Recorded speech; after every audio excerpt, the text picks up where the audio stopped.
সামান্য ফি বৃদ্ধি করলেই কলেজের শিক্ষার্থীরা আন্দোলনে নামে। শিক্ষার মান উন্নয়নে টাকা পাবো কোথায়?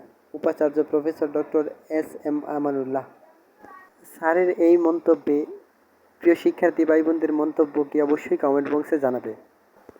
তিনি আরও বলছেন, শিক্ষার মান উন্নয়নে টাকা পাবো কোথায়?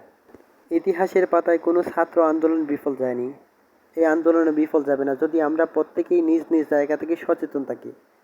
আমরা প্রত্যেকেই যেভাবে ফেসবুকে আন্দোলন করে যাচ্ছি, আমরা এই ফর্ম পূরণ করবো না, বয়কট বয়কট, এই বয়কটটা যেন আমাদের শুধুমাত্র ফেসবুকের মধ্যে সীমাবদ্ধ না থাকে, বরং আমরা প্রত্যেকে নিজেই দায়িত্ব নেই।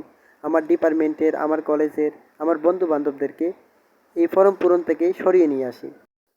ফেসবুকে একটা বোনের আর্তনাদ জাতীয় বিশ্ববিদ্যালয় নিয়ে, যে অভিযোগটা সেটা দেখুন। আমার মনে হয় আপনারাও এটা সত্য বলতে বাধ্য হবেন, কারণ আমরা প্রত্যেকেই যারাই জাতীয় বিশ্ববিদ্যালয়ে পড়ালেখা করেছি প্রত্যেকেই এই সমস্যার সম্মুখীন হয়েছে। অবশেষে আমি এটুকুই বলবো, আমরা যে আন্দোলন নিয়ে বর্তমানে আছি, এটার সুন্দর একটা সমাধান না আসা পর্যন্ত আমরা যেন এভাবেই থাকি, আমরা যেন কেউ বিচ্ছিন্ন হয়ে না পড়ি, সেই আশাটুকু রেখে শেষ করছি। আসসালামু আলাইকুম।